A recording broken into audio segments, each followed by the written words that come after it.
Nung nandun pa lang ako sa nakasanayan nating pananampalataya, parang naghahanap ako na mag-aakay sa akin sa tama. Kumbaga noon pa man, alam ko na may mali eh. Wala akong damdamin na magsimba dahil wala akong nararamdaman na na kahit miski magsimba ka o hindi, okay lang. Nung po kasing nakilala ko siya noon, magkatrabaho kami sa Jollibee. Nung nakilala ko po siya, umiinom po sila ng mga barkada niya na taga Jollibee din. Ayun po. And then one time, naisipan ko po na isama siya sa lokal ng San Juan para po sa Bible study. Nung na-Bible study ako ni Pastor Bong, pastor po siya ng Pentecostal Missionary Church of Christ. About sa yung malapit, kung mga sign na malapit nang dumating si Kristo, tsaka kung saan mapupunta yung mga taong hindi naglilingkod. Kaya doon ako na-touch, doon naliwanagan ako na maraming mali sa ginagawa ko, pati na sa nakasanayan na pananampalataya. Nagpasya po ako magpabautismo dahil naliwanagan po ako sa turo at aral ng Pentecostal Missionary Church of Christ.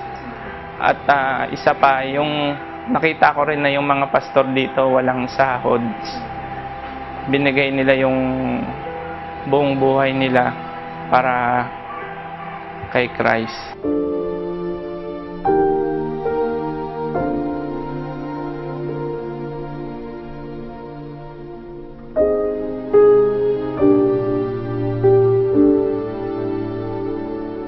Nung nasa dati pa po akong pananampalataya, halos araw-araw kaming umiinom ng barkada ko. Yung mga tao na nagtatrabaho papunta sa may looban namin, sa hapon or gabi, umuwi sila. Minsan, pagpapasok na sila sa umaga, naabutan pa kami na hindi pa kami tapos mag-inom. Talagang lasing na lasing po ako. Hindi ko alam kung paano ako nakakauwi sa bahay namin. Basta nagigising na lang ako na nasa kama na ako.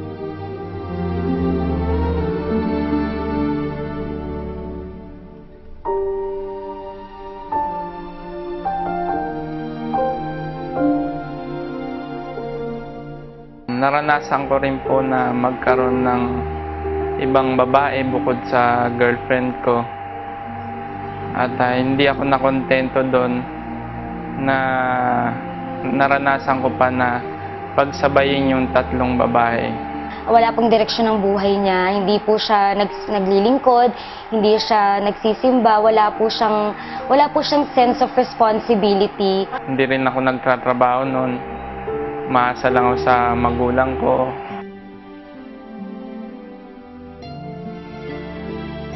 Hanggang mapunta na ako sa Pentecostal Missionary Church of Christ.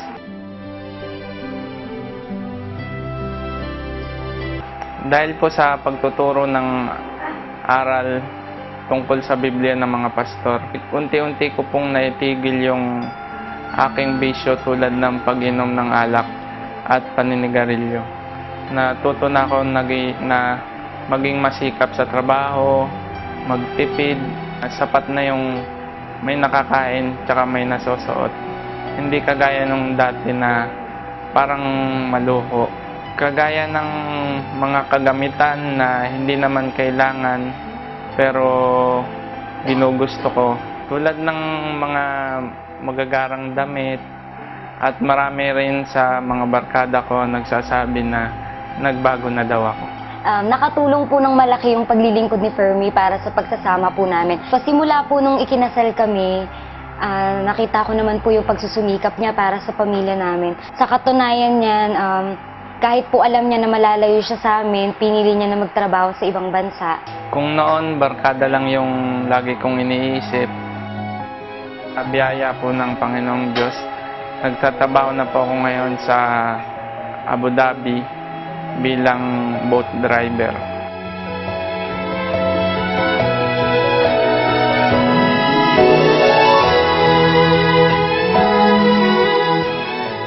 Nagkaroon na ako ngayon ng sarili kong bahay Nagpapasalamat po ako sa Diyos na nilagay niya ako dito sa Pentecostal Missionary Church of Christ dahil nabago ang aking buhay. At higit sa lahat, binigyan niya ako ng kaligtasan ng aking kaluluwa. Kung wala ako sa paglilingkod ngayon, baka kaisa na ako ngayon sa mga kabataan na nakakulong, yung iba nag-addict na. Baka malamang wala pa rin akong naipupundar hanggang ngayon dahil nasa barkada at pag-inom pa rin ang kaisipan ko. Kung hindi po naglilingkod si Fermi ngayon, siguro po matagal na po kaming hiwalay. Siguro po sa pagsasama namin, 90% po yung pag-aaway namin. Siguro po puro hirap, pasakit po yung nararanasan ko. Kasi po ang sanlibutan, walang kinikilalang Diyos, puro inom, puro pita ng mata, pita ng laman. Bilang pasasalamat sa ginawa ng Diyos sa akin, sinisikap ko na makapaglingkod pa rin sa Abu Dhabi kahit na napakahirap ng aking sitwasyon para maingatan ko yung kaligtasan ng kaluluwa ko. Dalawang buwan ako na-assign sa malayo. Bali, naging sitwasyon ko po kasi doon, nakatira po sa island. 250 kilometers mula sa city. Kasi wala kasing dumadaan doon na bus or taxi. Para lang ako maka-attend ng gawain doon. Naglalakad ako ng more than 1 hour. Bukod pa yung nag-aabang ako ng masasakyang bangka. Nagbabaon ako ng damit. Kasi pagdating ko sa church doon, puro pawis yung damit ko. Sa ngayon po, mapayapa naman po yung pagsasama namin. Masasabi ko na masaya, pamilya namin masaya naglilingkod. Mas naging responsable po kami sa buhay.